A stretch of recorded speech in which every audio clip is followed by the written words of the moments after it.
Bueno, buenas tardes, buenas noches a todos y a todas. Estamos acá eh, teniendo este lujo y este honor de presentar y dialogar con Atilio Borón. ¿Cómo estás, Atilio? Bien, bien, buenas tardes, buenas noches, un placer muy grande estar con ustedes, así que dispuesto a lo que venga. Muchas gracias Muy nuevamente. bien. Lo hacemos público el agradecimiento. Sabemos que estás conmovido y a la vez atareado por esto que acaba de suceder en Argentina. Quiero decir el libro, si nos podés mostrar la tapa y mientras leo el nombre, esta es una antología esencial que se llamó Borón, Bitácora de un navegante, teoría política y dialéctica de la historia latinoamericana, editada por Claxo, el Consejo Latinoamericano de Ciencias Sociales, y el Centro Cultural de la Cooperación Floreal Gorini. Agradecemos sobre todo a Claxo por este auspicio y por la difusión de este evento, a la Universidad Nacional de Luján también, y agradecemos principalmente a Tilio, que es el que se va a prestar. No solemos hacer extensas presentaciones, sino en este caso lo que vamos a decir es que, eh, como dice también en el título del libro, creo que se aúna la teoría y la praxis, y eso me gustaría que se vuelque a lo largo de la entrevista, y se me ocurre la palabra de un pensador contrahegemónico. Entonces, para introducirnos en este diálogo, me gustaría, Atilio, que nos comentaras un poco cómo surge la idea de aunar en esta antología esencial gran parte de tu obra, seleccionando lo más relevante, y si crees que esta obra, así, este compendio de tus pensamientos, pueden servir para continuar con tus diálogos entre e intergeneracionales, es decir, digamos, si va a dejar una semilla en las generaciones futuras. Bueno, primero eso es lo que espero. Déjame que haga un poquito una reflexión sobre la historia del libro. Realmente esto fue una iniciativa de Claxo, no fue mía, ¿verdad? Es más, cuando me dijeron que tenía Claxo la idea de elaborar una antología mía, una especie de texto donde se reuniera una parte de mis trabajos, porque debo decir de que la obra mía, por ejemplo, solamente mi tesis doctoral es prácticamente tan grande como el libro, son 696 páginas. Esa no está traducida, quedó allá en Harvard, en los anaqueles del departamento de graduados, pero acá yo incluí por primera vez una traducción de 2 capítulos, ¿no es cierto?, de la tesis. Con esto, ¿qué quiero decir? Quiero decir que es un compendio de una obra mucho más vasta que se extiende por 50 años. El hecho de que sea vasta no quiere decir que sea de calidad. Eso es otra cosa, ¿no es cierto? Pero por lo menos cuantitativamente una obra realmente muy prolífica. Y cuando me dijeron eso, en realidad yo, mi primera reacción fue decir, bueno, pero eso se hace con los que ya han muerto. ¿Por qué? Porque la mayoría de las antologías que tenía Claxo publicada es de personas que ya están disfrutando de una mejor vida en otra parte del mundo, no sé dónde, ¿verdad? Y yo todavía pienso seguir escribiendo y me siento con ganas de escribir. De hecho, tengo un par de cosas así en el tintero, que ya vamos a hablar de eso después. Y la verdad que la idea al principio, te debo confesar, y se lo dije también a la gente de Claxo, en principio me cayó una sorpresa, incluso un cierto desagrado por la noticia, ¿no? Porque me acordé de aquella frase de Mark Twain que decía: todas las noticias que hablan de mi muerte son realmente prematuras, ¿no es cierto? Y un poco yo pensé, bueno, este es un esfuerzo prematuro. Pero bueno, después entendí, porque ellos dieron una buena razón, diciendo, mira, tu obra a lo largo de 50 años, porque fíjate que el primer trabajo que se publica ahí se escribió en el 69, en 1969, y se publica en 1970. Y el último es de este año. O sea, es medio siglo, dice. Pero además una obra que se publicó básicamente en América Latina. Y América Latina es un continente de dispersión editorial muy, muy importante, cosa que hace que vos publicás en Buenos Aires y de repente lo tuyo no está en Santiago de Chile y no está en Montevideo, para no hablar de que no está en Quito o en San José o en Tegucigalpa. Y muchos fueron artículos publicados en revistas, algunas de las cuales siguen funcionando, otras no se sabe, algunas están agotadas, no hay versiones digitales, así que Claxo se tomó una inmensa molestia junto a quien fue la coordinadora editorial, que es Sabrina González, ¿no? Que fue durante muchos años mi mano derecha en la cátedra de teoría política, también cuando yo fui secretario de Claxo, y ellos compilaron todo esto.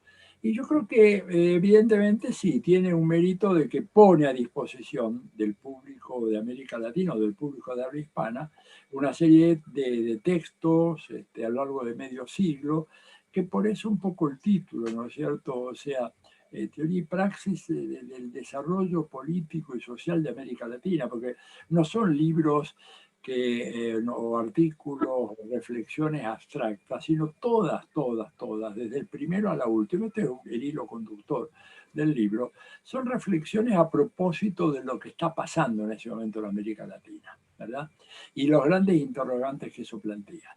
Y creo que en ese sentido el libro puede tener una cierta utilidad, aparte vuelvo a repetir, lo puede descargar gratis todo el mundo que quiera, de la página web de Claxo, ahí está, es una contribución muy importante que Claxo hace en un momento donde sabemos que a veces los libros tienen precios prohibitivos, lo pueden descargar, si lo quieren en papel también se puede conseguir ya en algunos países, en Argentina se puede, en México se puede, en algún otro país también. Va a ser más lenta la difusión en el resto de los países, pero mientras tanto tienen una estupenda versión en PDF en Claxo. Y creo que de alguna manera me parece que pueden ser un signo alentador, sobre todo hablaba de la cuestión intergeneracional. Para las jóvenes generaciones, que desgraciadamente en el mundo de las ciencias sociales siguen estando subyugadas o dominadas o sometidas a la tiranía del pensamiento único en el mundo académico. Y demuestra como alguien como yo, que también estuve sometido a eso, sin embargo pude romper esas barreras, ¿verdad? Decía que es un poco un mensaje esperanzador de que si lo que están aprendiendo en la Facultad de Ciencias Sociales es mucho del pensamiento social norteamericano o europeo o reflexiones eurocéntricas o noratlántico-céntricas, como dicen algunos, hay vida después de todo eso y se puede uno de alguna manera volver mucho más, ¿cómo decir?, desprejuiciado en relación al saber oficial, tener la capacidad de impugnarlo, hacerse preguntas, preguntas molestas, y llegar a una síntesis, un aparato teórico que no es el convencional, que se arraiga profundamente en el suelo de la tradición marxista y que, bueno, fue hecho a contrapelo del saber convencional. Creo que en ese sentido es un mensaje alentador, porque yo veo que mucha gente, muchos jóvenes estudiantes me dicen, bueno, pero en la facultad en general vemos mucho el pensamiento más convencional de las ciencias sociales, queremos otra cosa, y tienen toda la razón del mundo, pero esa otra cosa no está fácilmente disponible en los medios académicos. Más bien hay una tendencia en los medios académicos a hacer que los alumnos y las alumnas tengan una visión, adopten la visión de lo que Thomas Kuhn, en aquel famoso libro La estructura de las revoluciones científicas, llamaba el saber convencional o el pensamiento oficial, o el saber dominante, el saber establecido, el paradigma, decía, el paradigma establecido. Y yo creo que tenemos que dar una lucha muy fuerte contra el paradigma establecido, porque el paradigma establecido en las ciencias sociales, sin distinción de ellas, ¿verdad? Vale esto tanto para la sociología, la ciencia política, la antropología, como la economía y como la historia. El saber convencional es un saber profundamente conservador y un saber que ocluye, obtura nuestra mirada de la realidad de América Latina, de su presente, de su pasado y de lo que debería ser su futuro. Entonces creo que el libro de alguna manera va llevando al lector de la mano, a la lectora de la mano por ese recorrido, y por eso comienza por ese capítulo, ¿verdad?, que se llama Mi camino hacia Marx. que fue escrito hace ya 10 años. Seguí caminando, todavía no me quedé ahí, ¿verdad? Sigo repensando cosas dentro del marxismo, pero como, ¿verdad?, un joven formado en la tradición del positivismo, en las ciencias sociales, de las corrientes conductistas, en la sociología y en la ciencia política, pudo romper esos grilletes e inclusive, bueno, ir a Harvard a someterse a ese experimento, un experimento crucial para mí, porque gran parte del debate que había en aquellos años era que, bueno, el problema que teníamos nosotros era que no conocíamos bien al pensamiento de las ciencias sociales de los Estados Unidos. Y yo decidí ir a conocerlo en el santuario número 1 de ese pensamiento y a ver si efectivamente era mucho mejor de lo que yo sabía. Y bueno, cuando la conclusión a la cual llegué fue que realmente ahí fue cuando hice yo ya mi giro definitivo, mi abandono definitivo del pensamiento convencional y todo un trabajo de reflexión teórica del marxismo, alejado de la versión más dogmática del marxismo, que no es lo que Marx y Engels y Lenin y nadie aconsejó, sino utilizando como un instrumento muy vivo de creación, de conocimiento, de formulación de grandes interrogantes y, por supuesto, de ofrecer algunas respuestas a la tarea inacabada de transformar el mundo en que vivimos, que cada vez está más invivible. Y ese proyecto, bueno, se extiende y ha seguido su curso después de Harvard de una manera mucho más acentuada, y es lo que un poco se refleja acá en las páginas de este libro. Muy, muy buena tu respuesta, ya abriste varios caminos. Justamente hoy estaba hablando con un cineasta y le comentaba esta entrevista, esta presentación del libro que íbamos a hacer, y le decía, en el sentido de lo que vos comentabas, que si Atilio Borón fuera estadounidense, sería como Jardinelli, o estarían todos hablando de él, porque, bueno, tenés una obra destacable, pero como decís vos, incluso en las citas de las revistas académicas, en los libros, citan textos en inglés o ingleses, o estadounidenses o franceses, porque eso, a la vista de un árbitro, de un referato, va a dar cierto prestigio. En ese sentido, nombraste tu primer capítulo, Mi camino hacia Marx, y me gustaría que nos comentes cómo justamente usaste la imagen de llevar de la mano, en el libro vas llevando de la mano, y en ese capítulo vas contando ciertas peripecias, y creo que se vuelca también a lo largo del libro tu paso por Chile, tu paso por México, tu regreso a Argentina, que en ese capítulo está bastante condensado, pero cómo las luchas y los cambios sociopolíticos en cada lugar donde estuviste se reflejan en tu cambio de pensamiento. Claro, totalmente. Pues fíjate que yo fui formado, imagínate, para que los que están viendo esto se den una idea. Yo empiezo a estudiar sociología en marzo de 1960, o sea, hace ya 60 años, largos. En ese momento, cuando vos decías sociología, hablabas de la sociología norteamericana. El pensamiento, no digamos marxista, ni siquiera el pensamiento emancipatorio de América Latina o de la Argentina era conocido. Por ejemplo, yo me recibo de sociólogo, como cualquier otro. Yo debo aclarar que yo fui rechazado para ingresar a hacer sociología en la Universidad de Buenos Aires porque tenía un pecado imperdonable, que era que yo era perito mercantil.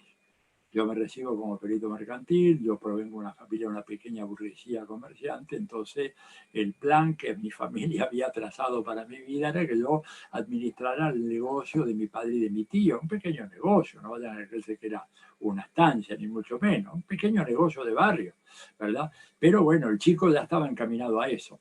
Y bueno, yo cuando empiezo a estudiar sociología, que lo tuve que hacer a escondidas de mi familia, porque me linchaban, sino porque además lo hice muy, muy jovencito. Yo entro a la universidad cuando no había cumplido todavía 17 años, y entonces empecé a estudiar economía en la Facultad de Economía de la UBA, y empecé a estudiar sociología en la Universidad Católica, porque en la UBA, como yo no era bachiller, me exigían 12 materias de equivalencia para recién ser admitido a la Facultad de Filosofía y Letras y ahí entrar a la carrera de Sociología, que era lo que yo quería.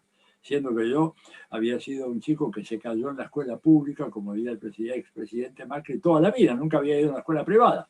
Y de repente, por estas burocracias absurdas, bueno, tengo que terminar ahí. Pero retomo, lo que nosotros aprendíamos en sociología, tanto en la Católica como en la Universidad de Buenos Aires, porque yo además iba a escuchar los cursos allá, no me contenté, ¿verdad?, con que me dijeron que no. Yo no podía estar en Egipto regularmente, pero seguía los cursos, algunos, no todos de los que daban los profesores más importantes, los cursos de Gino Germani, los que daba Regina Gibaja en metodología, los de Miguel Mulmis y Eliseo Verón sobre teoría y análisis teórico, etcétera. Pero en ninguna de las dos universidades se hablaba, por ejemplo, del pensamiento emancipatorio de Simón Bolívar. No se hablaba de Manuel Belgrano y su proyecto fundacional de una patria grande, ni digamos de los discursos pocos o las proclamas de San Martín. Artigas era un profundo desconocido. Los grandes pensadores críticos, ¿verdad? Es decir, forman a una generación o varias generaciones de sociólogos en la más completa ignorancia de lo que es nuestra tradición de pensamiento crítico, que no es que viene con Marx, claro, Marx es el que produce la gran síntesis del pensamiento crítico, pero había retazos de ese pensamiento presente en cada uno de estos autores, en Monteagudo, Herraldo Monteagudo, ¿no es cierto? O Mariano Moreno, tipos que escribieron unas tesis fenomenales, pero estudiamos, nosotros empezamos a estudiar sociología estudiando los textos de Talcott Parsons, de Robert Merton, de Kinley Davis, todos autores norteamericanos. Un poco de repente se filtró Raymond Aron, francés, un francés bastante americanizado, pero prácticamente nada más. Eso era la sociología. Y la ciencia política, peor todavía. Entonces, digo, cuando uno dice, bueno, ¿cómo hace para romper eso? Bueno, es todo un esfuerzo, de luchar contra la ortodoxia académica, ¿verdad?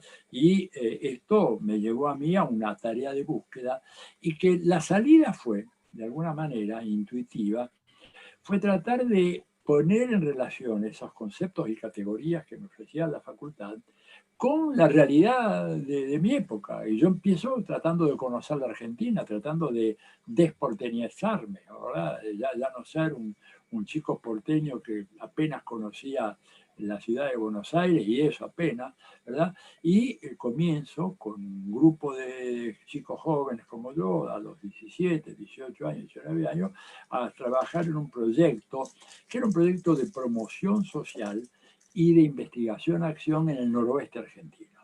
Y ahí yo descubro, ¿verdad?, lo que es la existencia de los pueblos originarios, lo que es el latifundio tradicional, lo que es la dominación oligárquica en su forma más brutal, cosas que no tenía nada que ver con las categorías que yo tenía, porque lo que nos enseñaban a nosotros era que había un proceso de modernización y que teníamos que mirarnos en el espejo de Estados Unidos porque la Argentina iba caminando un poco más lentamente, igual que Chile, igual que Brasil, iba caminando por ese sendero de la modernización que nos conduciría al final a tener una sociedad como la sociedad moderna, entre comillas, siendo igual a Estados Unidos. Y cuando yo ya en ese momento me doy cuenta que eso era un cuento absolutamente disparatado, es que empiezo a revisar esta formación teórica y a ponerme muy preguntón en las clases y muy molestoso con mis alumnos, mis profesores, ¿verdad? Diciendo, miren, pero yo, la sociedad tradicional a la sociedad moderna, digo, nosotros acabamos de venir del noroeste, allá están transitando hace 150 años y siguen en el mismo lugar que antes. Entonces, ¿cómo es esta historia? ¿Qué es lo que se necesita? Después, ¿verdad?, yo me di cuenta que lo que se necesitaba era una revolución antioligárquica, una revolución burguesa, como la que se produjo en Francia, o como fue la guerra civil de los Estados Unidos. Pero fíjate qué interesante, Martín, que en ninguno de nuestros cursos, ni en la UBA ni en las católicas, nos decían de que este fenómeno de modernización de esas sociedades europeas y estadounidenses se había fundado sobre un hecho violento como fue la guerra civil en los Estados Unidos, que fue una guerra de una violencia pero tremenda, comparable tan solo en cuanto a su crueldad de la Primera Guerra Mundial, o que se había fundado, como en el caso de Francia, sobre la liquidación lisa y llana, el exterminio de la nobleza terrateniente. Claro, así era muy fácil. Pero acá nos decían nosotros, modernícense, pero no nos dicen, hagan lo que hicieron los franceses con el antiguo régimen la nobleza terrateniente, o lo que hicieron los norteamericanos con los esclavistas del sur, que los pasaron al cuchillo. Yo no estoy haciendo una apología a la violencia, pero después, muchos años después, leí un libro extraordinario, y por suerte lo tuve de profesor, a Barrington Moore, que en ese libro maravilloso de él, que se llama Los orígenes sociales de la dictadura y la democracia, habla de que el advenimiento del moderno mundo industrial y de la modernidad se asienta siempre sobre una ruptura violenta con el pasado. Que eso es una desgracia, que no favorece eso, pero que de alguna manera habla de la resistencia de las clases dominantes al cambio, y que por lo menos en esa experiencia de Francia, de mismo de Inglaterra, de la cual se habla la democracia parlamentaria inglesa, claro, pero no te dicen de que el siglo XVII inglés fue un siglo sangriento, un siglo de una violencia inaudita, y en donde le cortan la cabeza a Carlos I, digo nada menos que eso, que fue un hecho traumático, único rey, ¿verdad?, en la historia inglesa, que abre el camino hacia la modernidad y al avance del parlamentarismo, pero le cuesta su cabeza. Nada de eso te lo decían. Entonces, tuve una construcción muy artificiosa, y a medida que uno iba conociendo la Argentina, y mucho más cuando después voy a Chile, y mucho más cuando después empiezo a viajar por América Latina, me doy cuenta de que yo tenía que dejar de lado todo ese andamiaje teórico que no me servía, y lo sigo diciendo también hasta hoy. No me sirve hoy para interpretar las dificultades que tiene la transición inacabada, y quiero subrayarlo, inacabada, hacia la democracia en un país como la Argentina, que es de lo más avanzado. Para ni hablar de Chile, que está así en un atraso de 50 años debido a la dictadura y luego a todas las componendas de la postdictadura. ¿Por qué no hemos logrado construir esas democracias así de sólidas? Bueno, esto exige, ¿verdad?, un planteamiento que se aparta de los cánones convencionales, del saber convencional de la ciencia social. Entonces, esto fue lo que a mí me llevó a decir, bueno, tengo que buscar otras cosas. Pero, como te decía recién, y acá cierro el círculo de la explicación, cuando uno empezaba a estudiar en los años 60, no solo no tenías mucho marxismo, ¿verdad?, para inspirarte, muy poco. Tenía algunos textos clásicos, podías apelar al manifiesto del Partido Comunista, había una edición del Capital, pero que circulaba prácticamente clandestinamente, no había prácticamente muchas obras de Lenin disponibles, el imperialismo fase superior o la enfermedad infantil del izquierdismo, del comunismo, ninguno de esos textos que hacer, había muy poco material. Entonces fue una búsqueda muy complicada, muy lenta, que en mi caso se abre mucho cuando llego a Chile, que ya me instalo en un escenario sociopolítico diferente cuando yo tengo que salir a Argentina, un poco corrido por la dictadura de Onganía. Sí, justamente esto que me planteas se lee, por ejemplo, en el capítulo que se titula La verdad sobre la democracia capitalista, que es un título que invita a leerlo. Justamente pensaba comentarte sobre ese capítulo en particular, sobre el libro te quería preguntar, cuando lo compilaron, porque no es, digamos que no está ordenado cronológicamente, sino que la lógica de las ideas se van plasmando en los tres ejes principales: Estado, mercado e imperialismo, teoría social y praxis política como el nudo, para llegar a revolución en nuestra América. Creo que, bueno, eso sintetiza un poco tus ideas. Quería que nos cuentes cómo fue pensado. Mira, todo el tema de mercado y democracia, yo siempre, ¿verdad?, tuve una visión que yo creo que inconscientemente, porque no era yo un especialista en aquellos años, ¿verdad?, juveniles, pero siempre yo tuve para mí la convicción de que la democracia era algo más que la emisión del sufragio cada 4 o cada 6 años, como era en aquella época en la Argentina, que la democracia tenía que tener una sustancia. Y esa sustancia era la primacía del principio de la igualdad. La democracia básicamente se construye a partir de la idea de una igualdad, por supuesto que relativa, no hay igualdades absolutas, ¿verdad?, en ningún sentido, pero sí hay una igualdad relativa mínima y un piso de igualdad relativa mínimo que es el único piso sobre el cual se puede apoyar un orden democrático.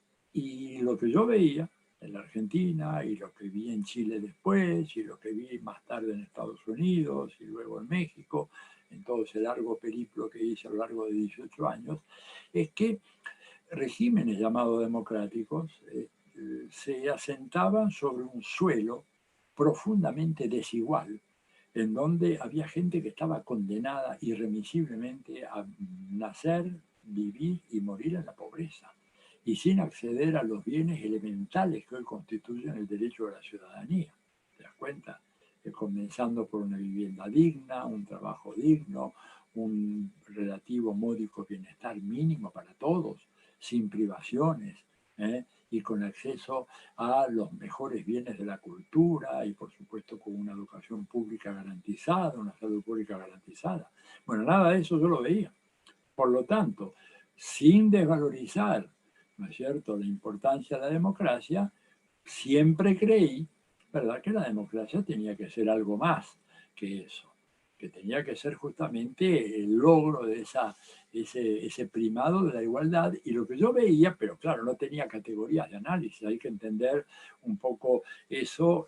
Yo no tenía categorías de análisis como para entender eso en ese momento. Estoy hablando de mediados de los años 60, principios de los 70, ya a mediados de los 70 sí, ¿verdad?, lo tenía, y era la idea de que en realidad el capitalismo es absolutamente incompatible con la democracia, y que por algo estos procesos de transición democrática se demoran tanto, se desfiguran tanto en América Latina, porque si la democracia tiene como eje, ¿verdad?, como virtud dominante la búsqueda de la justicia social, y acá estoy hablando, por ejemplo, citando a un pensador liberal radical como John Rawls, ¿verdad?, que es lo más destacable dentro de la tradición liberal contemporánea, aunque yo desacuerdo con muchas de las tesis de Rawls, pero cuando Rawls dice que la justicia es la virtud primera de todas las instituciones sociales,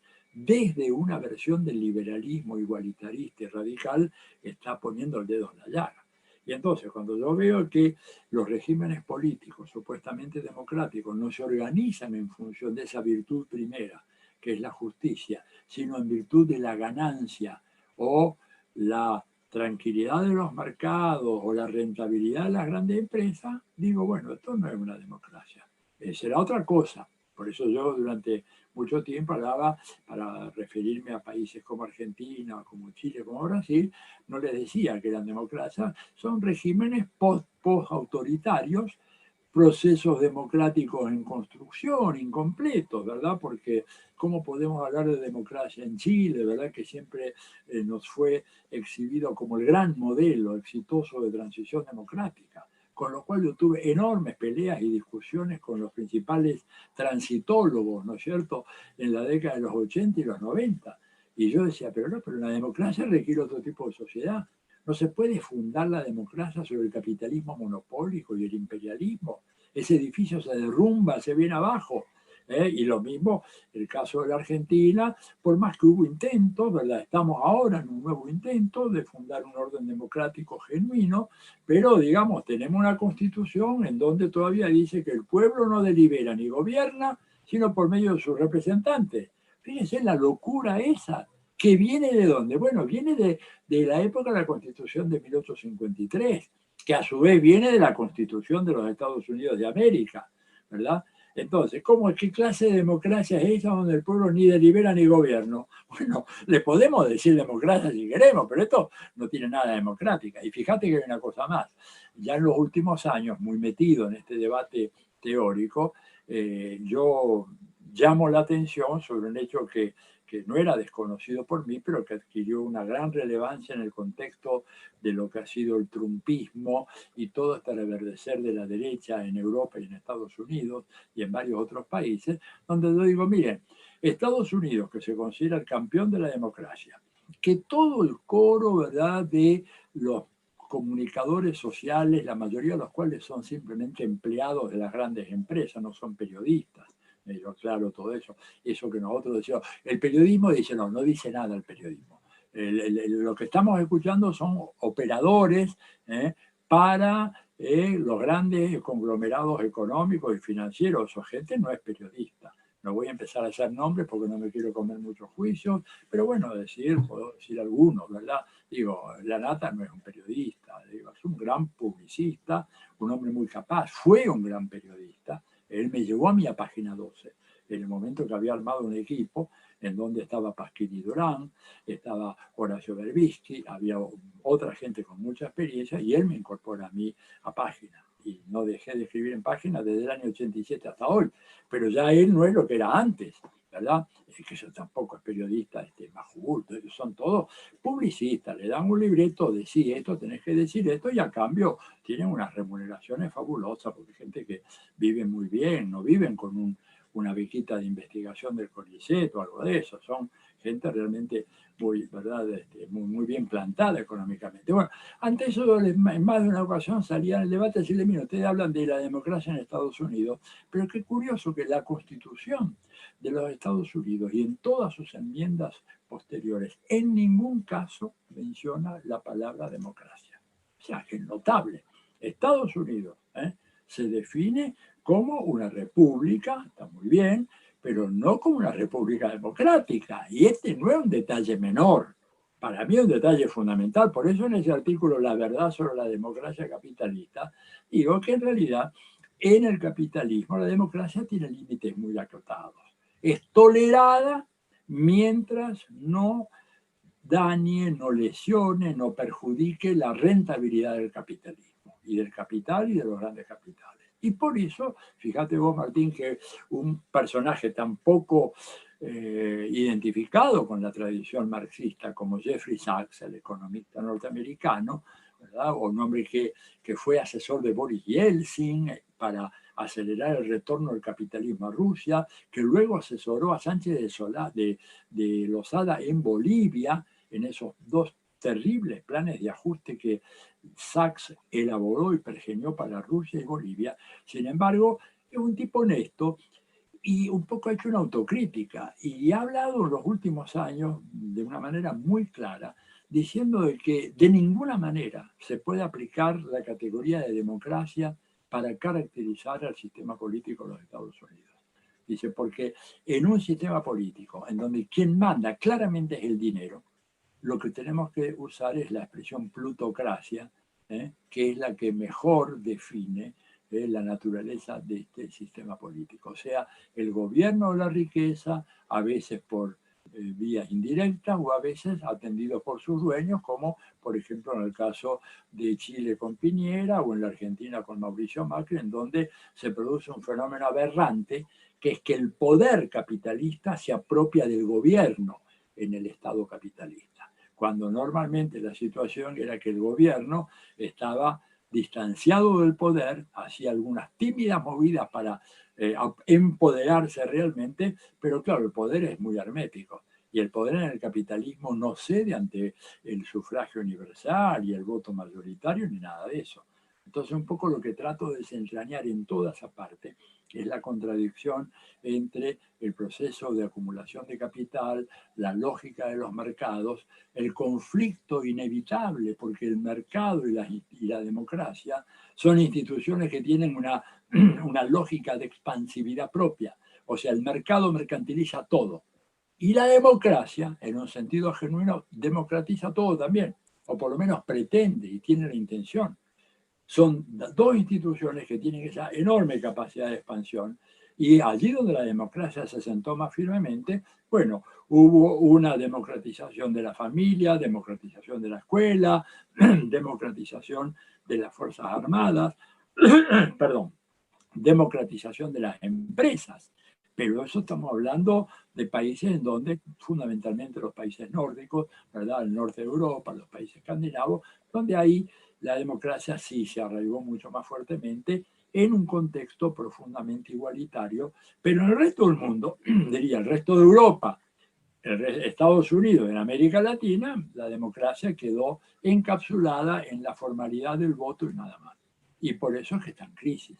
Y por eso cada vez menos gente cree en la democracia. Y por eso aparece un tipo como Trump que te puede decir, ¿verdad?, de una manera absolutamente irresponsable e impunemente que le han robado las elecciones. Porque, bueno, en el fondo nadie cree demasiado en eso. Nadie cree que hay honestidad en las elecciones y que hay una apatía muy grande diciendo, mira, gane quien gane, todos van a hacer lo mismo. Ese fue uno de los ejes, no solo de este libro, sino de mi preocupación durante décadas.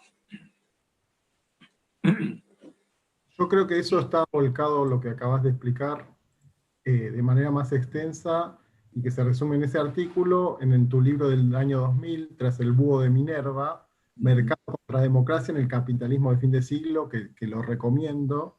Entonces, a partir de lo que decís, justamente hablaste de la violencia en Francia, Inglaterra y Estados Unidos en su proceso de formación democrática y aparte de eso, la válvula de escape de la violencia en su rol imperialista hacia las diferentes partes del mundo, también derramando esa violencia hacia otros lugares en su etapa constitutiva y posterior. Y te quería preguntar también en relación a este libro, pero que lo volcás en un libro reciente tuyo, que es El hechicero de la tribu, Vargas Llosa y el liberalismo en América Latina, y hay un capítulo en el libro que es Intelectuales Académicos y Mercenarios. Ya ese es un título bastante impactante, el de Para Mercenarios. ganar amigos, digamos. Claro, como para que genere esas ganas de leerlo.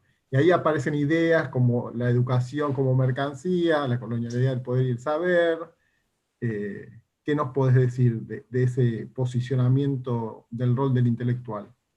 Bueno, yo creo que hoy es un rol muy importante que ha adquirido una gravitación cada vez mayor, porque el intelectual, digamos, en el mundo tradicional era importante, ¿no es cierto? Pero hoy en día su gravitación ha crecido de la mano del enorme avance de los medios de comunicación de masas. Y cuando digo medios de comunicación de masas, no solamente digo los tradicionales, es decir, la prensa, la radio y la televisión, sino que estoy hablando de las redes sociales, que cumplen hoy un papel importantísimo, ¿verdad?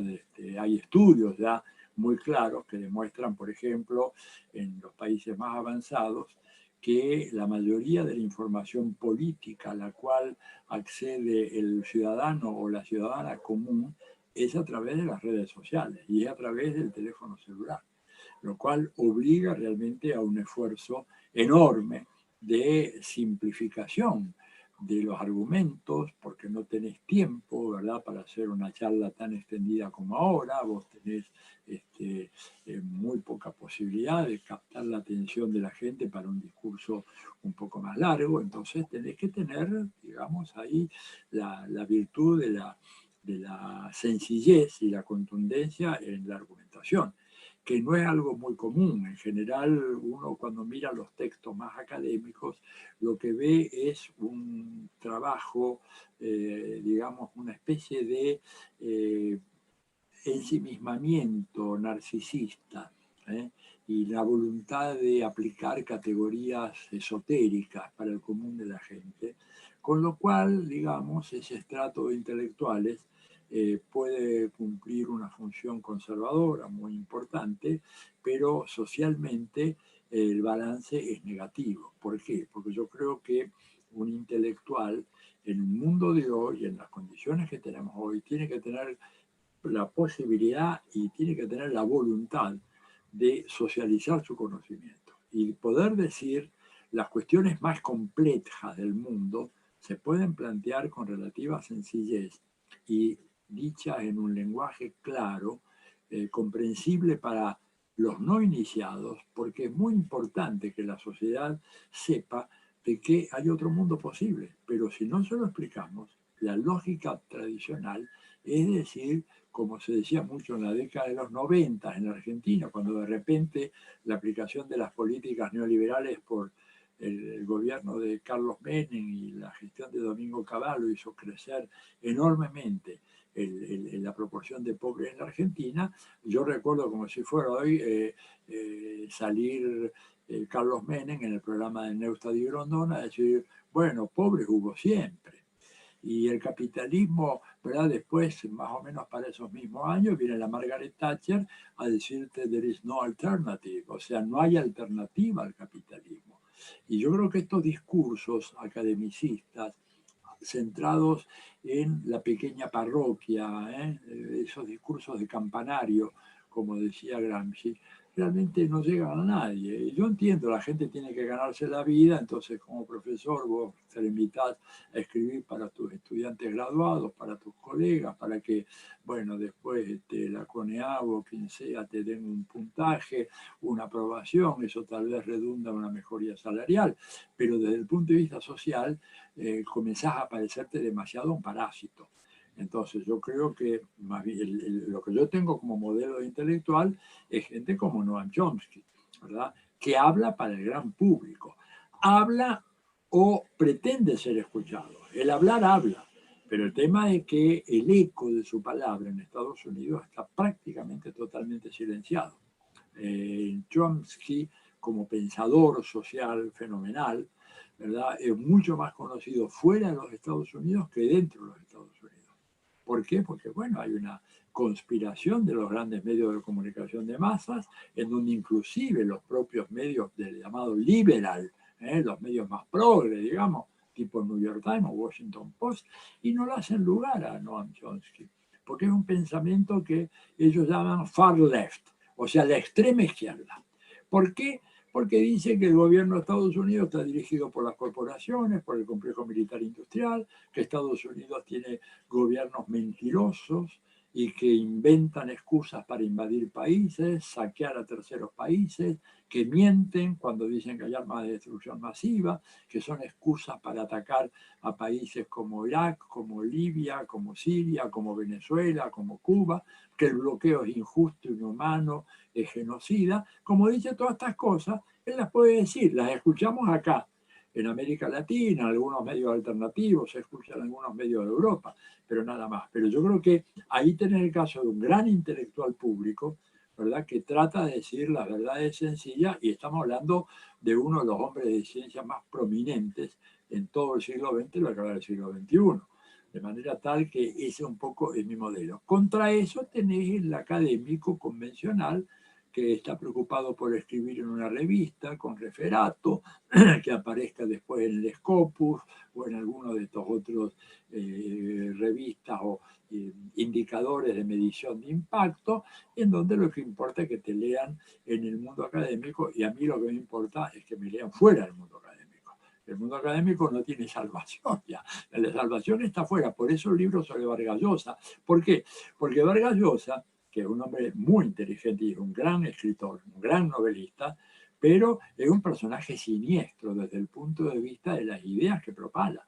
Y él es como el flautista de Amelín, que lleva a toda la gente al precipicio, ¿verdad? Con esa flauta encantada, esa pluma seductora, extraordinaria. Y además un tipo muy trabajador. Yo tengo una cierta admiración por él, en el sentido que es un tipo que está permanentemente en la lucha, escribiendo permanentemente, dando batalla, escribe sus novelas, lanza sus editoriales invariablemente en contra de todos los proyectos e iniciativas progresistas que haya en cualquier lugar del mundo, y en especial en América Latina, ¿verdad? Llegando a extremos, digamos, de una odiosidad y una perversidad sin límites como las que ejerció en contra de Chávez, en contra de Fidel, en contra de Correa, en contra de Evo, contra Néstor, contra Cristina, contra López Obrador, contra todos.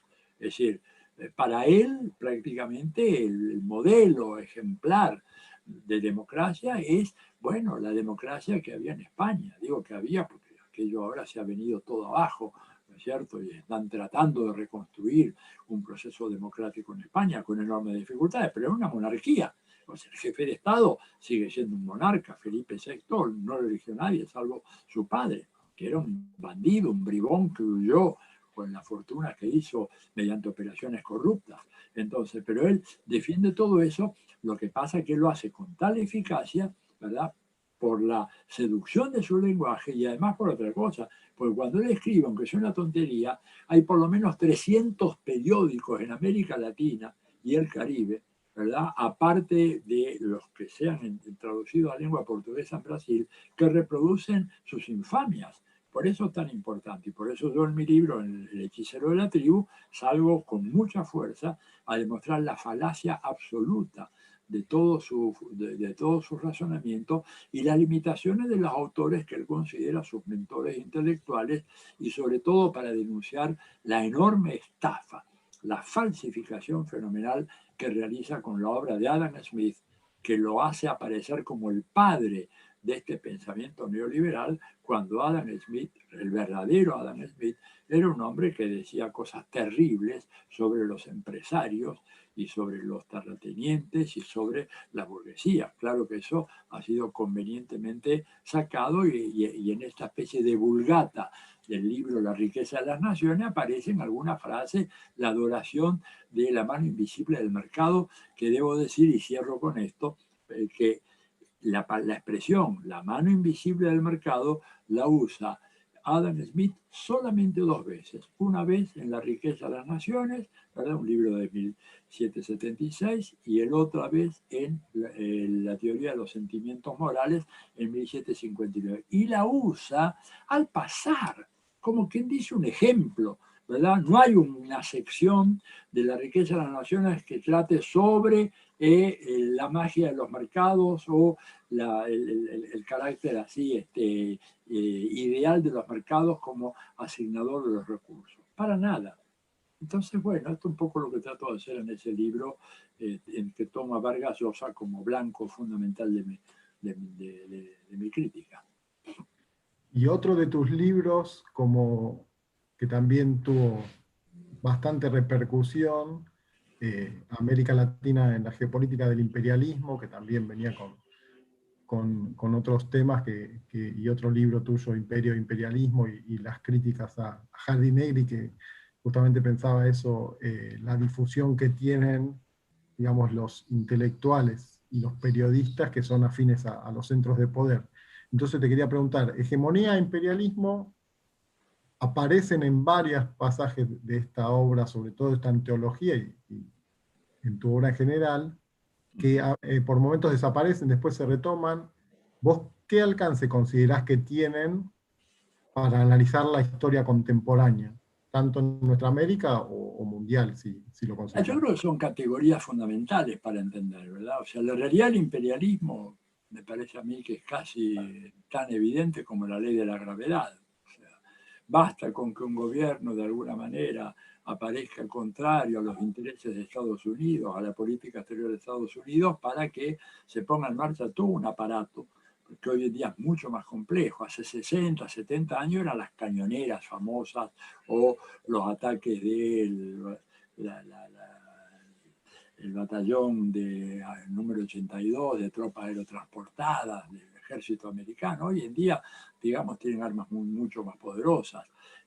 Toda la penetración, el avance de las neurociencias ha hecho que el imperialismo se haga de recursos absolutamente extraordinarios que les permiten ejercer una enorme influencia, y la tarea de demolición de los gobiernos que antes eran confiados a las fuerzas militares, ahora están confiadas fundamentalmente a el pseudo periodismo, lo que yo llamo el sicariato mediático, los sicarios mediáticos, que atacan permanentemente, deslegitiman, desaniman a la población, la ponen realmente, suscitan el encono en contra de los gobiernos progresistas, ese pseudo periodismo que es tan dañino para nuestros países y que algo vamos a tener que hacer en algún momento, aunque ya veo la gritería que se va a armar, pero algo va a hacer porque es absolutamente antagónico con el espíritu de la democracia, y lo otro, el lawfare, ¿verdad?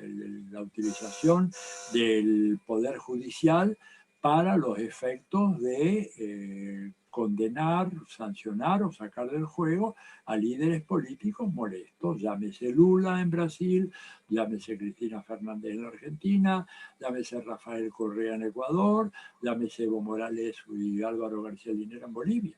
Y esto es parte de las nuevas armas con las cuales cuenta el imperialismo, ¿verdad? Que son armas de un poder destructivo muy, muy grande, porque al fin y al cabo, si bien en ningún momento renuncian al empleo de las Fuerzas Armadas convencionales, pero les evitan gran parte del trabajo.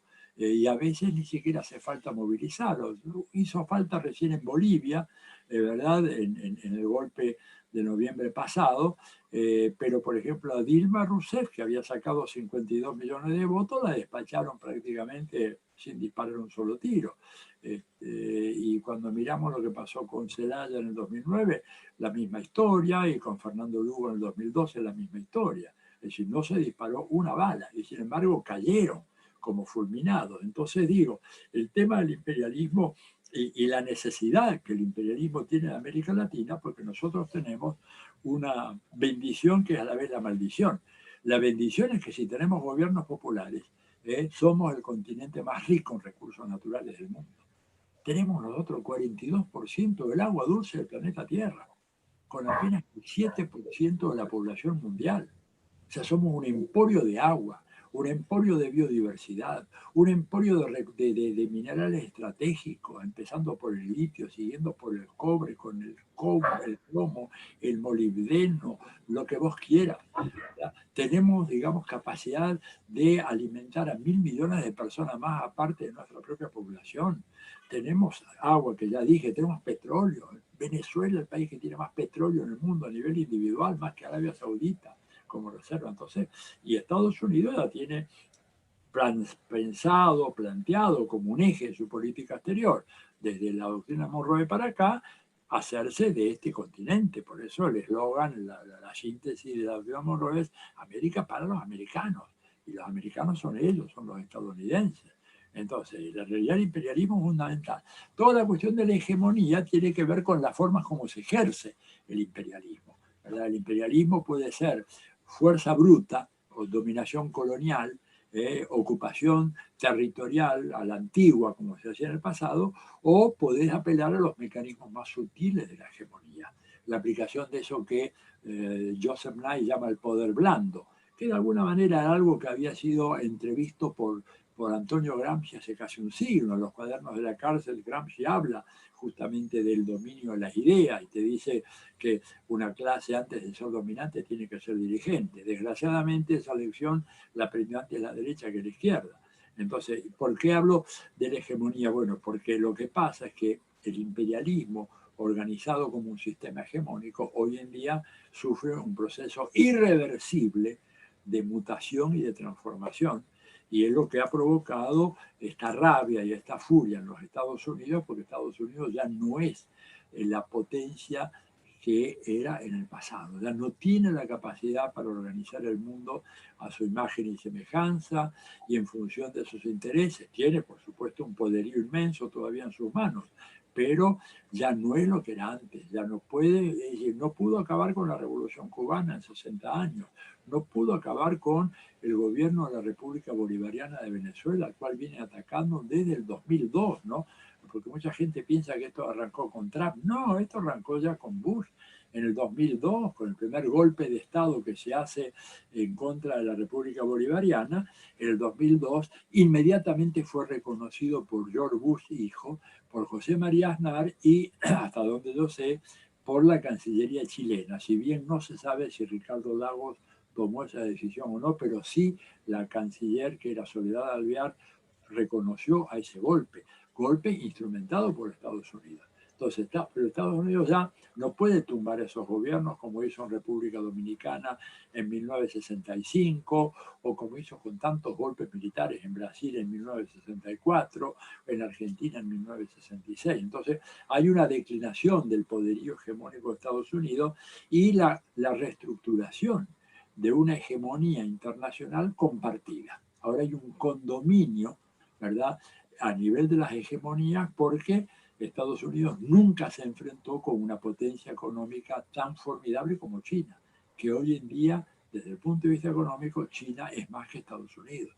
Y esto alguien puede decir, no, está loco, no puede ser. Bueno, pues miremos cuál es la economía que tiene mayor gravitación a nivel mundial. ¿Cuál es la economía que la gente más seria llama la locomotora de la economía mundial? Es China, no es Estados Unidos. Estados Unidos lo fue en el pasado. Cuando a Estados Unidos le iba mal, a todo el mundo le iba mal. Hoy, cuando a China le va mal, todo el mundo se desploma. ¿Por qué? Porque China es la primera socia comercial o financiera de 144 países. Es una locura jamás. El imperialismo norteamericano, ni en el apogeo de su dominación, en la década de los 60, 70, hasta fin del siglo pasado, llegó a tener esa partnership, ese nivel de asociación tan estrecha como China ha forjado con 144 países. Y agregarle a eso lo siguiente, la nueva creación que han hecho hace 2 semanas, de toda esa especie de, no recuerdo exactamente el nombre que le han puesto a la creación. ¿Ya? Exacto, bueno, que abarca nada menos que el 30% del Producto Bruto Mundial y que está bajo el control y la dirección de China, mientras que Estados Unidos mira desde afuera. Y no tiene cómo, porque además China le ha sacado a Estados Unidos ventaja en el terreno en algunos terrenos de las nuevas tecnologías. Por ejemplo, tecnología 5G, China va muy adelante por comparación a Estados Unidos. En lo que es inteligencia artificial y robótica también. Y esta es la desesperación que tiene la clase dirigente norteamericana. Biden diciendo que estamos preparando para liderar una vez más. Dice, pero viejito, vuelva al geriátrico, usted está diciendo tonterías, ya está hablando pavadas, ¿cómo está diciendo de que va a liderar? ¿Con qué arma va a liderar? A ver, cuénteme si usted tiene todavía telefonía de la antigua y los otros tienen, ya están los chinos, están planteando un desarrollo tecnológico 6G, cuando Estados Unidos todavía no está llegando a la 5G. ¿Con qué armas va a liderar? Cuando él dice, Biden dice, y estoy citando un artículo que publicó hace unos meses en Foreign Affairs, dice, Estados Unidos va a estar una vez más sentado a la cabecera de la mesa para decir cómo es que se va a reorganizar el sistema mundial. Joven, pero por favor, primero fabriquen ferrocarriles de alta velocidad. Tienen tan pocos ferrocarriles de alta velocidad como la Argentina, o sea, 0 kilómetros. 0 kilómetros de ferrocarril de alta velocidad. ¿Cómo puede ser potencia mundial un país que esté en tal estado de postración en materia de infraestructura como Estados Unidos? Los chinos tienen dentro de China 15.000 kilómetros de alta velocidad, con un territorio más o menos parecido al territorio de Estados Unidos. Más complicado porque tienen más quiebres, más trizaduras, más accidentes holográficos, ¿verdad? Pero bueno, entonces este es el gran desafío. Y Rusia, que volvió, ¿verdad?, a un papel protagónico cuando la habían dado por muerta, lo cual hablaba de la ignorancia de un poco los expertos norteamericanos, los asesores de los gobiernos, porque Rusia, que había sido durante más de 2 siglos y medio uno de los árbitros de la política mundial, porque si cayera la Unión Soviética no se transformaba en una república bananera, que es lo que decían en Estados Unidos. Rusia ya es una banana republic. No. Ahora, hace 2 días, Paul Krugman publica en el New York Times, hablando de eso, nada menos diciendo, sí, Estados Unidos ya es una banana republic. Esto para que vean un poco el error de cálculo que ellos tuvieron. Entonces, cuando estaban esperando darse cuenta de qué pasaba, y de repente el sistema de hegemonía que había construido Estados Unidos se viene abajo. Ahora es una hegemonía compartida entre China, Rusia, Estados Unidos, y ahí viene la India afirmándose con fuerza, cada vez con más fuerza, y otros países que aparecen en el tablero mundial, y esto abre grandes posibilidades a los países de nuestra América, porque una cosa es negociar con un país que tiene, por ejemplo, en América Latina, 78 bases militares establecidas, y otra cosa, negociar con China, que lo que tiene, por lo menos en Argentina, son una red grande de supermercados chinos de proximidad. Digo, es mucho más fácil, es mucho menos peligroso negociar con alguien que tiene supermercados que con alguien que tiene 78 bases militares acá en América Latina y el Caribe. y por eso, digamos, este tránsito hacia un sistema, en un artículo mío, que causó cierto revuelo, yo digo, es un sistema, en realidad, cuando hablo de un condominio hegemónico, estoy hablando de un sistema post-hegemónico, que ya no va a haber una hegemonía, ni siquiera compartida, va a ser todo un sistema de pesos y contrapesos y con recaudos que va a tomar Estados Unidos fundamentalmente para preservar América Latina para ellos, porque esta es la área del mundo que más le interesa, de lejos, mucho más que Medio Oriente, Extremo Oriente, Europa. Esto es más que evidente. Incluso ahora ha habido algunas declaraciones recientes de los altos personeros del Comando Sur, Craig Fuller, que es el almirante que dirige el Comando Sur, diciendo, para el Pentágono, la región más importante del mundo es América Latina y el Caribe, por razones de seguridad nacional, por razones de recursos naturales, por razones de proximidad. Esta es la región del mundo que tenemos que defender contra viento y marea, y por eso el apriete, el acoso contra los gobiernos progresistas y las tentativas de golpe y todo eso que hemos visto tantas veces. Sí, justamente, bueno, excelsa tu explicación y esta cuestión que planteabas como América Latina o nuestra América como la región más preponderante en la lógica de la política exterior estadounidense. Uno, si la pone en comparación con Medio Oriente, ve que ahí, en el Gran Medio Oriente, digamos, aplica la invasión directa por sobre estos últimos golpes blandos que marcabas muy bien en Paraguay, en Brasil, en los diferentes países.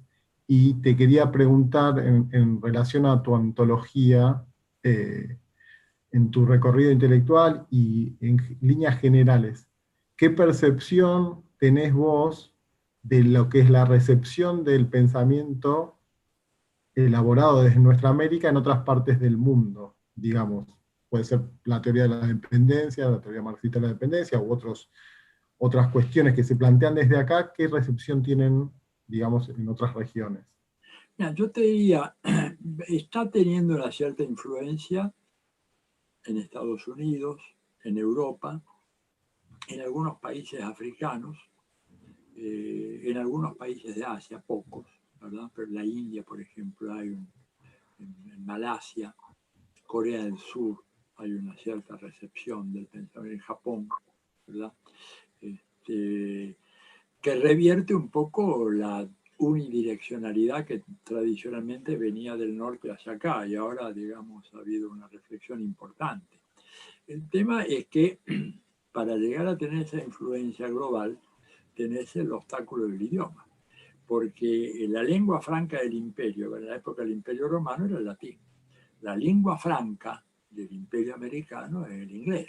Entonces vos podés publicar cosas muy buenas en castellano o en portugués, pero si eso finalmente no llegás a traducirlo a la lengua del imperio, es difícil que esa influencia se pueda ejercer de manera más duradera. Entonces ahí estamos luchando nosotros, porque, por ejemplo, los aparatos de difusión dentro de Estados Unidos y Europa, les puede llegar un libro que les interese mucho, pero plantea el problema de los costos muy grandes, por momentos exorbitantes, que tiene la traducción. Yo ahora tengo una experiencia, están traduciendo El Hechicero, lo están traduciendo al alemán. Bueno, no quiero ni pensar en el costo que tiene esa traducción, fenomenal, ¿verdad? Pero bueno, hay una editorial que está dispuesta a correr los riesgos, que apuesta a ese libro, pero eso nos ha impedido mucho. Y por supuesto hay gente que dice, bueno, entonces escriban en inglés. No, porque tampoco se trata de eso. Todos tenemos que escribir en nuestra lengua y para nuestras sociedades. Acá se habla o castellano o portugués. Bueno, escribamos en esas lenguas. Bueno, si alguien tiene posibilidad de traducir, mejor, pero si no, bueno, serán los compañeros de otras latitudes que tendrán que hacer la tarea esa, de acercarse a nuestra lengua, a aprender el castellano. Al fin y al cabo, el castellano es una de las 4 o 5 lenguas más universales del planeta. O sea que no hay ninguna razón por la cual uno dice, digo, las otras son el mandarín, que es una lengua que nos sirve para comunicación internacional, el inglés, que es la segunda, y por ahí en tercer o cuarto lugar está el castellano. Y yo te diría que la influencia más fuerte se dio fuera del mundo académico, en los movimientos sociales. Una influencia que se hizo muy fuerte con los foros sociales mundiales de Porto Alegre, a partir del 2001. Ahí nos pusimos en contacto con organizaciones sociales, sindicales, políticas de África y de Asia. Y en algunos casos hemos llegado, digamos, a tener una colaboración muy fuerte con la gente de la India. Vos pensás que uno de los sindicatos agrícolas más importantes de la India tiene más de 50 millones de afiliados. O sea, estamos hablando realmente de organizaciones de una escala fenomenal. Hoy veía una protesta que tenían ellos mismos un cartel que decía 250 millones de trabajadores de la claro, India. pero en un sindicato agrario tenés 50 millones, son cifras, y ojo que empezás a tener cifras muy grandes en Nigeria, en Indonesia, en Bangladesh, o sea, hay todo un mundo ahí afuera que está disconforme con el imperialismo americano, que está disconforme con muchos de sus gobiernos, que son gobiernos entreguistas, gobiernos neocoloniales, que se han puesto de rodillas al servicio del imperialismo americano. Y creo que de a poco el discurso nuestro ha ido penetrando, porque nosotros tenemos una responsabilidad. A mí me la dijeron, por ejemplo, en Porto Alegre, compañeros de África, me dijeron, miren, ustedes son los que mejor conocen el imperialismo americano. Y nosotros podemos hablar mucho del colonialismo belga, me decían gente que venía del Congo, o del colonialismo británico en Nigeria, pero esto ya es el pasado. El imperio hoy es el imperio norteamericano y ustedes son los que mejor lo conocen, son los que están más cerca, los que han sufrido los golpes más brutales de parte de ese imperio y son los que nos tienen que enseñar a nosotros muchas cosas, que nosotros no sabemos, no tenemos acceso a eso. Entonces yo creo que ha habido un proceso importante de conformación de un núcleo, de intercambio de ideas intelectuales. Y en ese sentido, Claxo ha cumplido un papel muy importante cuando comenzamos ya en el año 1998, 1999, yo en ese momento estaba en la Secretaría de Claxo, poner en marcha un proyecto Sur-Sur-Sur, que la verdad estaba inspirado en la tricontinental que había organizado Fidel en la década de los 60 y que me parecía que era una iniciativa importantísima. Como toda la del comandante, él vio 30 años antes lo que después nosotros en las ciencias sociales venimos a descubrir, pero Fidel planteó la necesidad de llegar a ese intercambio entre las experiencias políticas de lucha de liberación nacional de África hacia América Latina. Hoy estamos en eso y hemos avanzado. Y por eso el imperialismo no puede pegar los manotazos que pegaba antes, por eso no puede acabar con el gobierno bolivariano, por eso no puede liquidar la revolución cubana, por eso no puede ni siquiera con un pequeño país como Nicaragua, pero siguen molestando, obstaculizando, presionando. Vemos las presiones que utilizan a través en América Latina, a través del BID, a través de las ONGs, a través de su control de los ejércitos latinoamericanos, ¿verdad? Ejércitos que tienen como cabeza intelectual y política al Pentágono. Esa es la realidad, ¿verdad? No es cierto que nuestros militares obedezcan a nuestro comandante en jefe, que sería el presidente de la República. Digo, esto es lo que está en los libros, pero a ver, ¿quién los equipa? ¿Quién los entrena? ¿Quién los adiestra? ¿Quién hace ejercicios conjuntos? Son las fuerzas militares de los Estados Unidos, que son concebidas como el non plus ultra en materia militar. Yo te puedo contar la experiencia que yo tuve en la escuela antiimperialista que organizó Evo Morales en Bolivia y en donde yo estuve una semana, fui el primer profesor de ese curso, hablando con los militares bolivianos. Y entonces ellos me discutían a mí, por ejemplo, que las armas de los Estados Unidos eran superiores a cualquier otra, que los buzos antiflama que utilizaban los pilotos de avión eran superiores a cualquier otro, que los aviones norteamericanos eran mejores que cualquier otro. Yo decía, miren, pero las revistas militares de Estados Unidos plantean, por ejemplo, que el fusil de asalto soviético reconvertido ahora, el AK-47 o la Kalashnikov, que todavía sigue usando el ejército ruso y muchos ejércitos en todo el mundo, es el mejor fusil de asalto del mundo. Lo dice la revista oficial del Pentágono. No me creían. No hablaban inglés, no habían leído la revista, pero yo en principio Lo americano es lo mejor del mundo, ¿verdad? Bueno, esa idea está muy metida en la cabeza también de nuestras Fuerzas Armadas en la Argentina, ni hablemos de la de Chile, que están absolutamente sometidas al dominio de Estados Unidos. Y por algo, cuando dan el golpe en Bolivia, el jefe de la policía y el jefe del ejército a los 2 o 3 días se van y están ahora con identidad protegida viviendo en Estados Unidos. Recibieron su paga, fueron los que dieron el golpe de gracia en contra de Evo y se fueron para allá. Bueno, eran el jefe del ejército, el jefe de la policía, simples mandaderos del Pentágono y del Departamento de Estado. Lamentablemente esto que marcas para las Fuerzas Armadas está irradiado a buena parte de la sociedad, este fanatismo por lo estadounidense. Sí. Bueno, pero que Hollywood es una maravilla. Yo quisiera tener un Hollywood de izquierda, no tenemos. La Hollywood es extraordinaria. Hollywood creó el mito de que la invasión de Normandía puso fin al régimen de Hitler.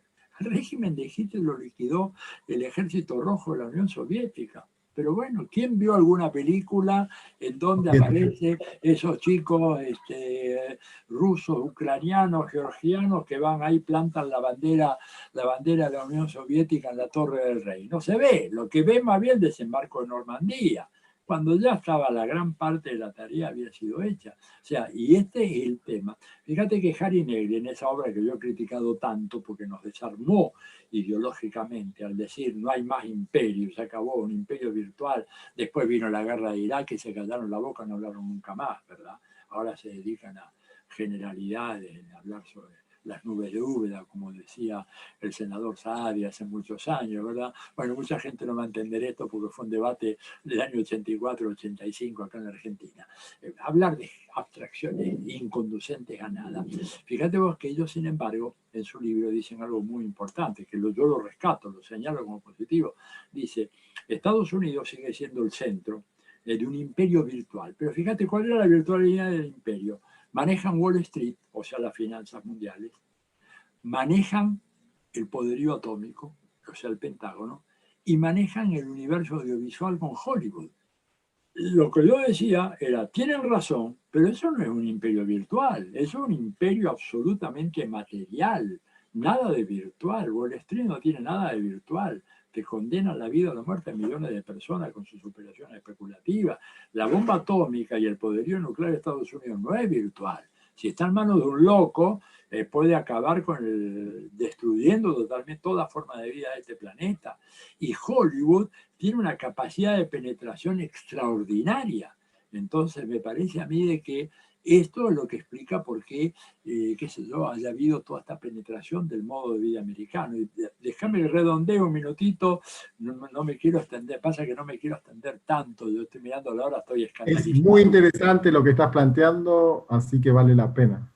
Bueno, yo te digo, fíjate vos, el gran triunfo de los Estados Unidos, el gran triunfo de los Estados Unidos se produce en el terreno de las ideas, no en el terreno de la política, porque al fin y al cabo, fíjate vos, la situación acá en su área de influencia inmediata, tener un gobierno como el de López Obrador, que Estados Unidos no quiere, un gobierno como el de Alberto Fernández, que Estados Unidos no quería este gobierno, resulta que volvió el MAS al gobierno en Bolivia, hay muy buenas perspectivas de que el correísmo triunfe en febrero en Ecuador, en Chile se está viniendo abajo toda aquella estafa gigantesca y va a venir un gobierno de otro signo político, en Perú... Maduro.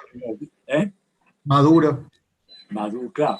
Y en Perú, este resurgimiento de una generación joven, la generación del bicentenario, maravillosa, que ha tumbado a estos delincuentes, ¿verdad? Y mal que mal ahora tienen un tipo honesto, Francisco Sagasti, un hombre honesto, que en políticas culturales y de género tienen, y derechos humanos, una muy buena orientación. Todavía tiene todos los resabios tecnocráticos en su formación, pero bueno, al lado de los bandidos que gobernaron Perú desde Fujimori para acá, digamos, Sagasti es, no sé, un santo.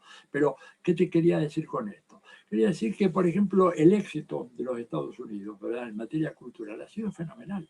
Si vos tomás, a ver, una muestra de chicos en el Bronx, después te vas a una favela de Río de Janeiro, te venís a una barriada popular en el tercer cordón del Gran Buenos Aires, te vas a barrio popular de clase baja en Corea del Sur, te vas a un barrio popular también en Lagos, en Nigeria, o te vas a alguno de los suburbios, los banlieues parisinos, ¿no es cierto?, básicamente poblados por magrebíes, etcétera, vas a ver un grupo de chicos que si vos los ves y no los escuchás hablar, y no prestás demasiada atención al color de su piel, hablan los mismos temas, se comunican con el mundo de la misma manera a través de este aparatito, escuchan el mismo tipo de música, se divierten de la misma manera, comen lo mismo, se visten igual y tienen los mismos hábitos culturales. O sea, ha habido en ese sentido un fenomenal logro de la cultura americana que se ha establecido como la cultura de la actualidad. Querés estar en el mundo de hoy, no querés ser un fósil del pasado y tenés que ser como nosotros. Y esto lo han logrado a través de esos tentáculos de Hollywood, de los medios de comunicación, de infinidad de ONGs, ¿verdad? Hay un libro que acaba de salir hace poco, una compilación hecha por el CEDAC, compilado por Silvina Romano, se llama Trump Imperialismo, creo que lo tengo por acá, porque lo estoy trabajando para un artículo que estoy escribiendo ahora.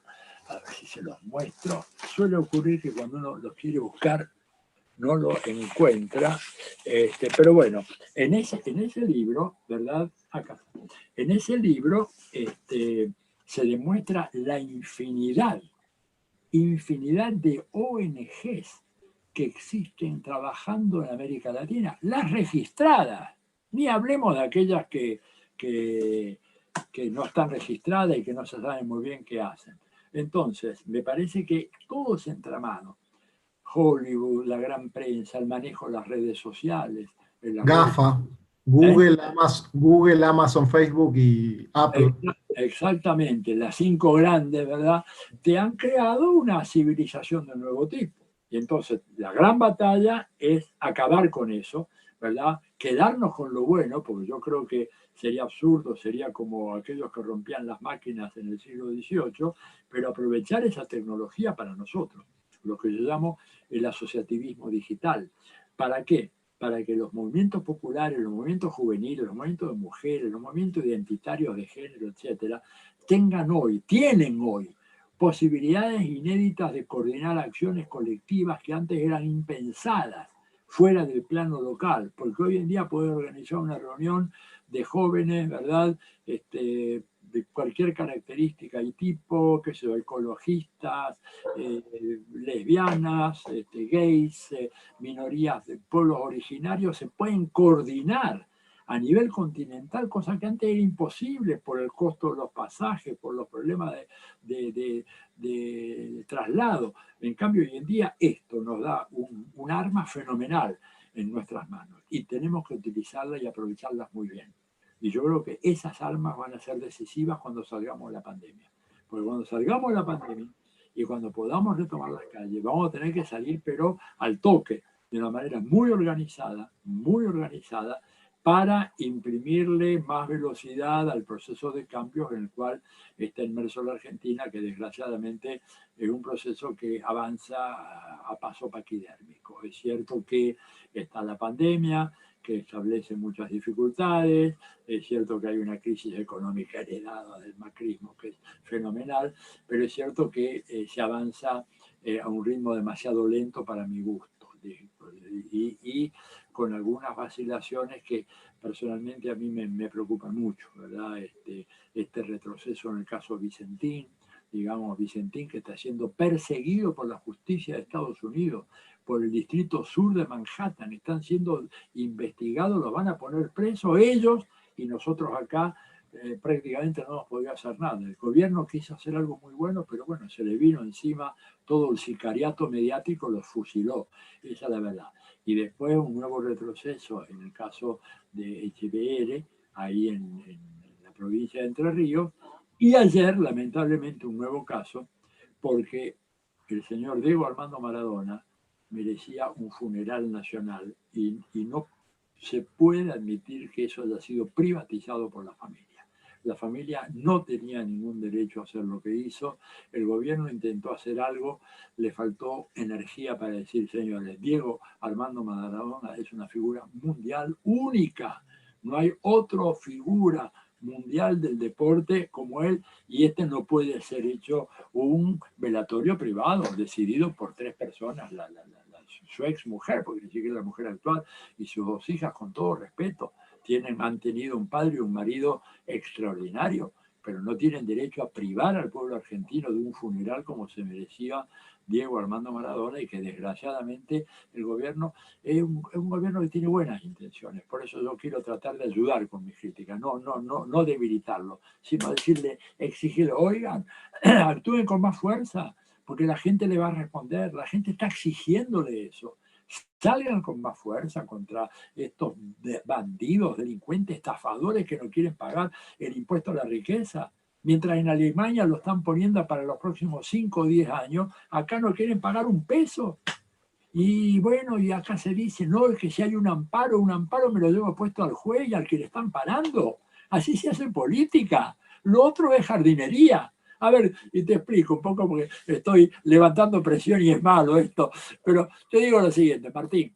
Obama, que no puede nadie calificar de marxista, leninista, chavista, castrista, nada de eso, él en un momento determinado dice, hacer política significa que a veces uno tiene que torcerle la mano a los adversarios, torcerles el brazo, break the arm, dijo. Acá parece que hay un cuidado, no de torcerle el brazo, de tocarle el bracito. Basta. Porque además, este es un Estado que justamente como los ricos no pagan lo que deben pagar, es un Estado paupérrimo, paupérrimo. Roguemos que ahora, después de las grandes manifestaciones de ayer por lo de Diego, ¿verdad?, no haya una expansión brutal del virus, porque no vamos a tener cómo contener eso, porque el Estado no tiene un peso para eso. Esta es la verdad. Apenas vamos a hacer como para comprar las vacunas. Entonces, esto, digamos, ¿verdad?, asociado y redondeo, vinculado con el asociativismo digital, con la coordinación de acciones colectivas, para que el gobierno, no para que caiga, sino para que avance con más fuerza. Mira, te respaldamos, pero tenés que avanzar. Y termino porque estoy realmente agotado. Martín, termino con un dilema o un acertijo. ¿Cómo va a terminar Alberto Fernández su periodo? ¿Cómo lo va a hacer? Primero roguemos que lo termine, porque ya estamos viendo, Eduardo Dualde dice que no va a terminar, Patricia Bullrich dice que el año que viene son gobierno, el senador Sanz está calculando cuándo estalla todo esto por los aires. Yo creo que no va a pasar eso, ¿verdad? Pero sí puede pasar que termine como una gran frustración, que le abra las puertas a una derecha dura, mucho más dura que el macrismo.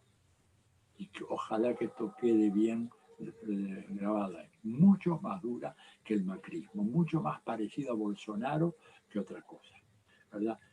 Y esto va a depender de lo siguiente, de si el presidente Alberto Fernández, mirando las enseñanzas de la historia y viendo cómo reaccionaron otros líderes importantes ante desafíos como el actual, y pongo el ejemplo de Roosevelt en los Estados Unidos, ¿verdad?, va a reaccionar como Roosevelt, pateando el tablero y moviendo todas las piezas y enfrentándose al poder judicial y a las grandes oligarquías, fortaleciendo el movimiento sindical, con el objetivo que tenía Roosevelt, que era salvar el capitalismo, pero tomó unas innovaciones tan grandes que llevaron hasta la Corte Suprema de Estados Unidos una querella acusándolo de leninista, y ojo que no estoy borracho, absolutamente sobrio, y leninista no por John Lennon, sino por Vladimir Ilich Ulyanov, Lenin, porque les decían en esa querella contra Roosevelt, usted está confiscando la riqueza del pueblo americano, está haciendo lo que Lenin hizo en Rusia.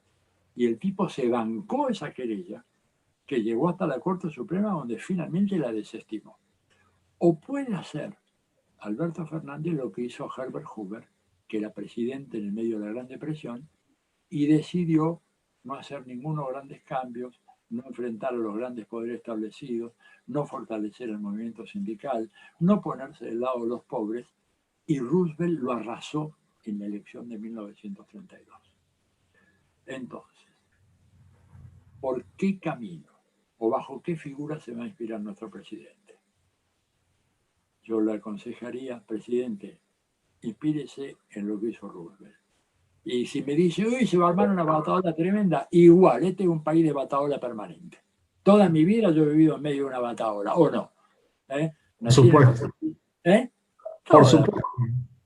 Entonces decir que va a haber una bataola que van a protestar, pero a protestar siempre, por la 125, por lo de HBR, por el impuesto, por lo que sea. Que si alguien, por la justicia, supuestamente. ¿Cómo es posible que la justicia hace 18 años que tiene en sus manos la causa Correo, que incrimina a Macri y todavía no den el punto final? ¿Cómo es posible que no tengamos todavía una sentencia por el caso AMIA? ¿Cómo es posible que todavía el criminal que mató al negrito Avellaneda, ¿verdad? Este militante jovencito del Partido Comunista, que lo empalaron, lo mataron, un chico de 13 años, 14 años, está la sentencia, falta simplemente la firma de la Corte Suprema, 11 años esperando para que los Supremos le den el ok. Querido, ¿sabes cómo se hace eso? ¿Cómo hicieron los egipcios para bajar a Mubarak? Pones 500.000 de personas enfrente al Palacio de Tribunales y después 10 o 20.000 más en cada una de las 5 casas de los Supremos, sin violencia, ¿no? Pero no, desde acá no nos movemos hasta que no firmen la sentencia. Entonces, pensé en ese caso cuando dijiste el asociativismo digital, pensé en el caso del Cairo y de Egipto, de la Plaza Tahrir. Exactamente, eso fue posible porque ellos fueron los precursores en la utilización de esta tecnología. Ese es el dilema que tiene Alberto Fernández. ¿Ser Roosevelt o ser Hoover? Si es Roosevelt, gana. Si es Hoover, desciende a la historia en el peor de los escenarios. Y yo quisiera que realmente no ocurriera tal cosa. Desde hace tiempo el objetivo primero es que no vuelva a lo que pasó los 4 años anteriores. Exactamente. Pero para eso tenés que estar dispuesto a dar una pelea y recordar lo que decía Max Weber, ¿qué es la política? La política es guerra de dioses contrapuestos. Entonces yo sé que a nuestro presidente le encanta hablar. Es un gran conversador y es un gran dialoguista. Es bueno eso para una democracia. Pero de manera ilimitada se puede transformar en un vicio. A ver, tomarte una copita de coñac o tomarte un buen ron está bien. Ahora, cuando vos te tomás una botella de ron o una botella de coñac, está mal. Dialogar está muy bien. Pero cuando vos haces del diálogo el único instrumento de tu vida política, y estás equivocando. Y la concesión, más que nada. Bueno, muchísimas llevamos casi 1 hora y media, Martín, sí. Y ya no tengo más voz. Pero impecable, impecable. Muchas gracias a ti. Bueno, yo les quería agradecer y seguramente hay muchas cosas que quedaron en el tintero. Descarguen el libro, lo tienen gratis ahí en la página de Claxo. .claxo.org. Y bueno, y estaremos disponibles para nuevos análisis y en todavía 3 meses o 4 meses más no hay vacuna. Yo sigo encerrado acá entre 4 paredes llenas de libros y estaré a disposición de todos ustedes. Muchísimas gracias a los amigos de la universidad, a vos, Martín, que estuviste militando esta reunión, que no te fue fácil por mi agenda tan complicada, y a todos los que me están viendo y escuchando, muchísimas gracias por haber estado ahí todo este tiempo. Bueno, esperemos que se repita, como decís vos, para completar estos análisis y los que vaya sucediendo también en la región. Bueno, con todo gusto. Cuentas conmigo. Adiós, buenas tardes. Adiós. Buenas tardes.